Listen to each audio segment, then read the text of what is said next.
Hello everyone and welcome back to another episode of Pokémon Uranium. As you can see, we're speeding up quite a bit down here, and that's because during the recording session, something went wrong.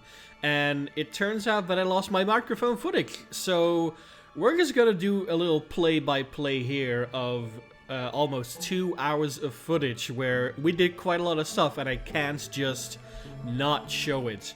So in this episode, we're going to go to fight against CURIE, and as you can see, we're just chatting with Tio right now, and he's gonna be telling us like, hey, we're gonna go.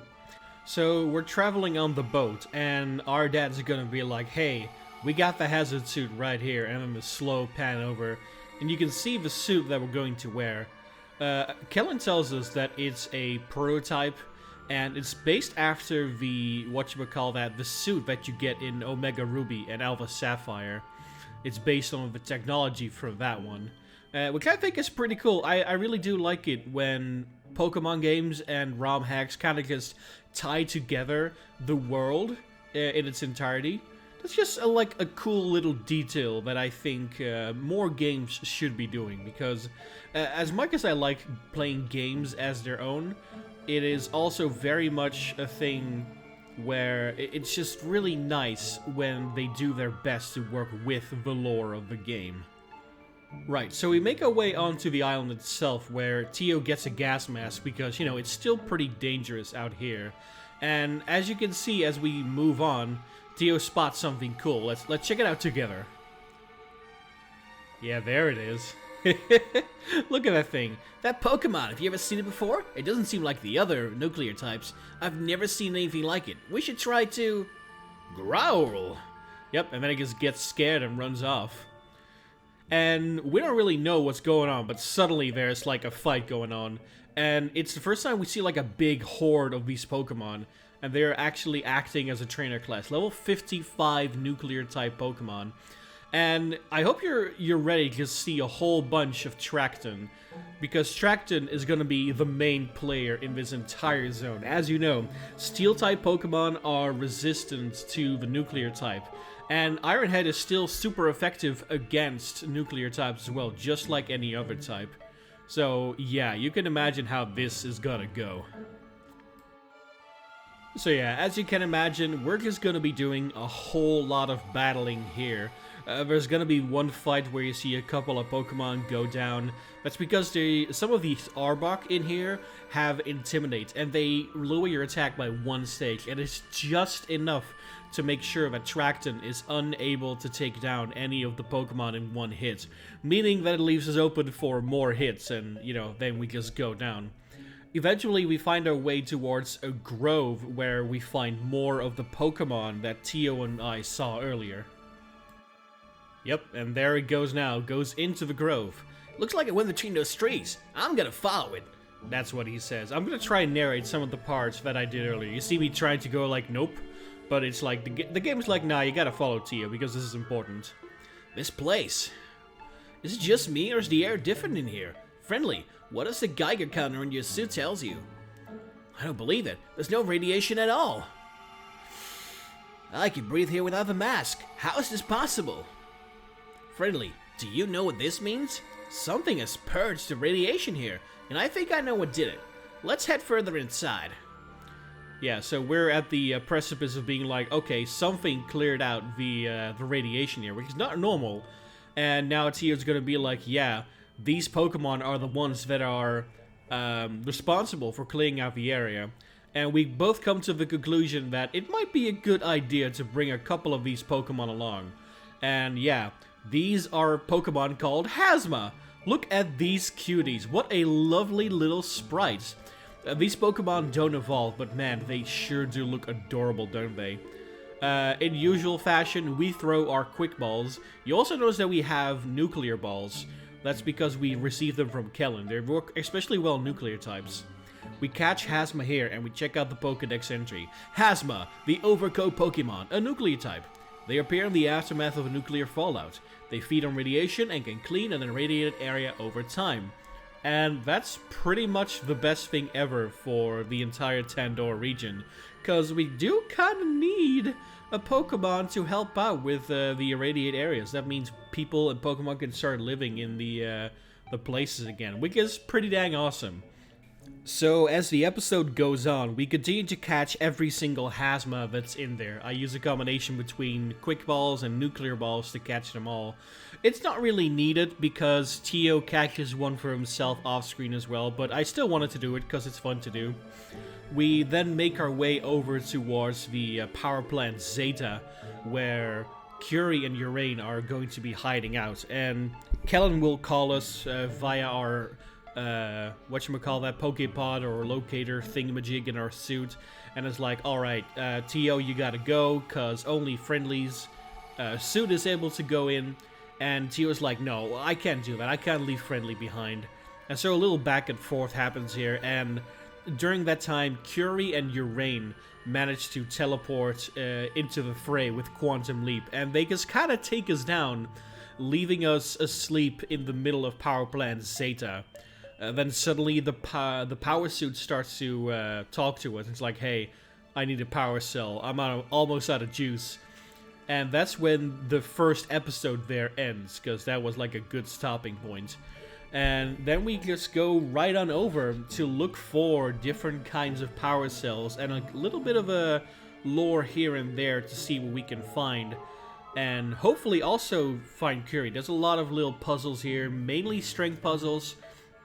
We do find some new Pokemon in the form of Xenomites and their evolved form, but they are uncatchable because they're part of like the quote-unquote Horde trainer class, and so we're left in shambles because we cannot have them. And then eventually we do find our way towards CURIE, and apparently she's holding Tio captive. Foolish child. It has been amusing watching you try, but here is where your story ends. How fortunate, the son of the man who has plagued our existence, and the child of the Ranger's chief, and now both are within our grasp. We expect the Rangers will be more willing to obey when they hear we have their children. Tell me, child, how does it feel to come so close, only to have your dreams crushed? Does it hurt? It should hurt. We want you to suffer, as we have suffered. Your friend, he is in stasis. Neither awake nor asleep, his thoughts trapped at the very moment he entered the capsule. What could he be feeling? Pain, fear, confusion, anguish? A single miserable moment, drawn out into an eternity. What he is feeling is but a fraction of what we felt. And now, you shall join him. Once we have the hostages, the Rangers will have no choice but to surrender. Then, nothing will stand in our way of ultimate power. Oh? Even after all that, you still wish to battle us. How amusing. Very well, we accept your challenge. Behold the power of nuclear energy and despair. Okay, so about that despair. We got Apocalypse CURIE in here, and we have Blubberrock.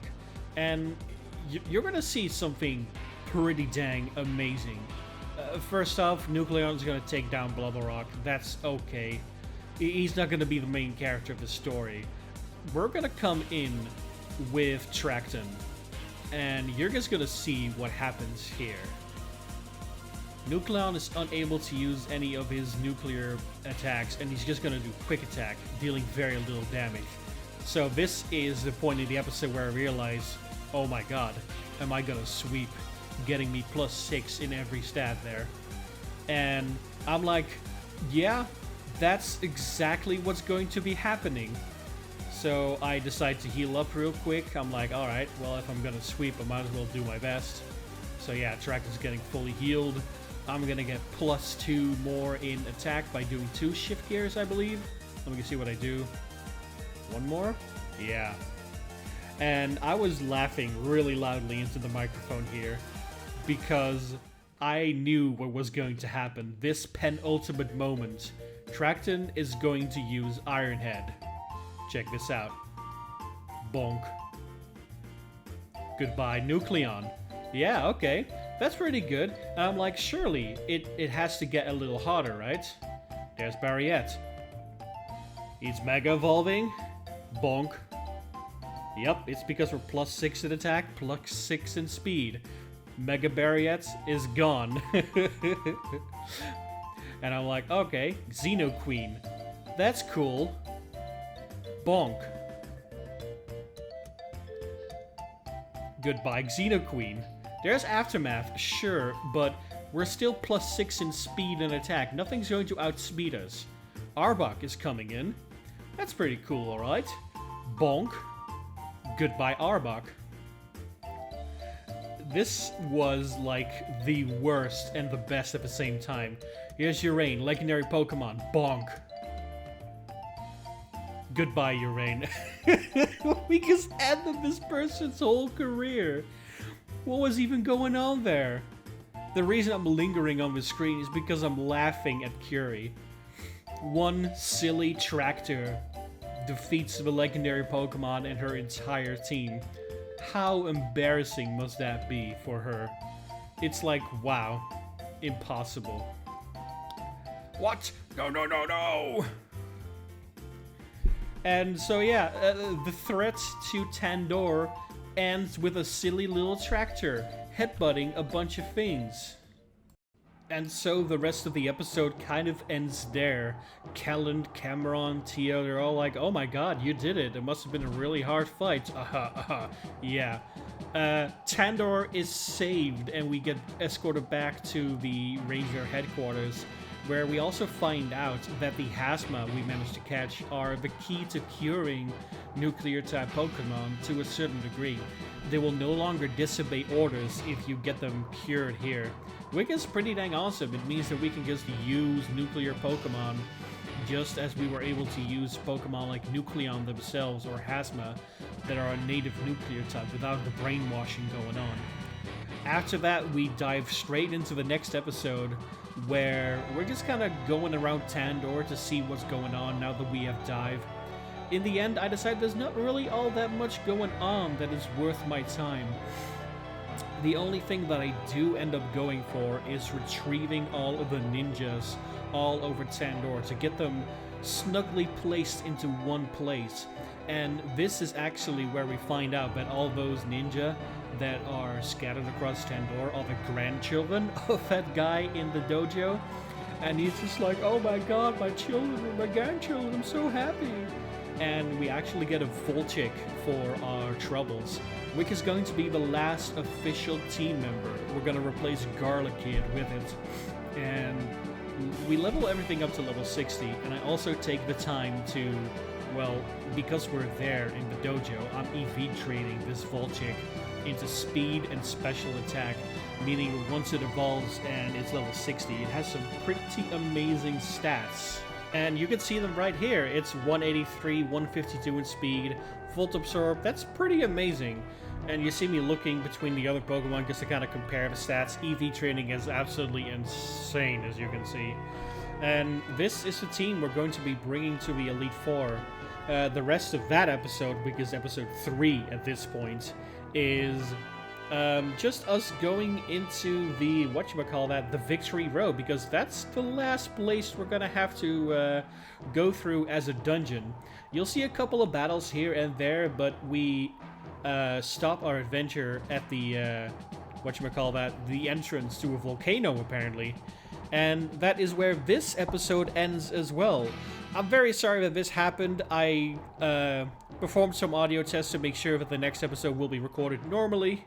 But, yeah, I hope this one was still fun to watch in its own way, even though it is very sad that I didn't get to show you guys the narration I did for the original episode, because I was pretty happy with that. I had a good time recording those episodes, especially laughing at CURIE when our Traxxon just completely waltzed over her with no problem whatsoever. Even if they did take down Traxxon, we still had like 4 other Pokemon in the wings, ready to destroy them. At any rate, I would like to thank you guys so much for watching, and I hope to see you again here next time for some more Pokemon Uranium. But until then, bye-bye!